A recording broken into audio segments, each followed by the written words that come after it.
welcome to Unfamiliar Readings, where I, Dr. Octavia Cox, read aloud underloved texts. A reading of Jane Austen's Juvenilia from one of her scraps in volume the second, composed between 1790 and 1793. A letter from a young lady whose feelings, being too strong for her judgment, led her into the commission of several faults, no, errors, which her heart disapproved. Many have been the cares and vicissitudes of my past life, my beloved Ellinor, and the only consolation I feel for their bitterness is that, on a close examination of my conduct, I am convinced that I have strictly deserved them. I murdered my father at a very early period of my life. I have since murdered my mother, and I am now going to murder my sister. I have changed my religion so often that at present I have not an idea of any left. I have been a perjured witness in every public trial for these last 12 years, and I have forged my own will. In short, there is scarcely a crime that I have not committed. But I am now going to reform. Colonel Martin of the Horse Guards has paid his addresses to me, and we are to be married in a few days.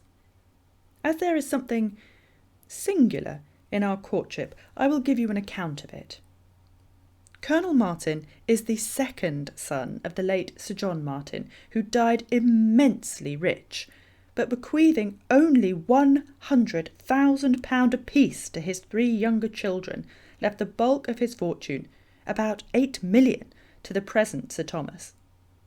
Upon his small pittance the colonel lived tolerably contented for nearly 4 months, when he took it into his head to determine on getting the whole of his eldest brother's estate.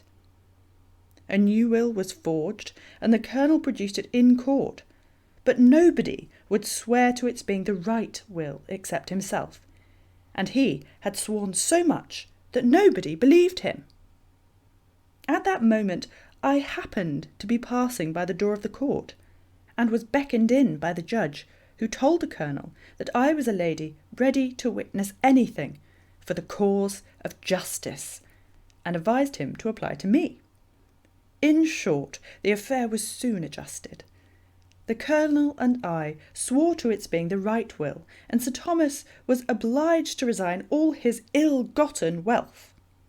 The colonel, in gratitude, waited on me the next day with an offer of his hand.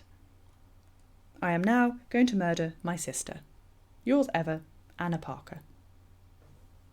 A reading of A Letter from a Young Lady, whose feelings, being too strong for her judgment, led her into the commission of errors which her heart disapproved. From Jane Austen's Scraps of Juvenilia.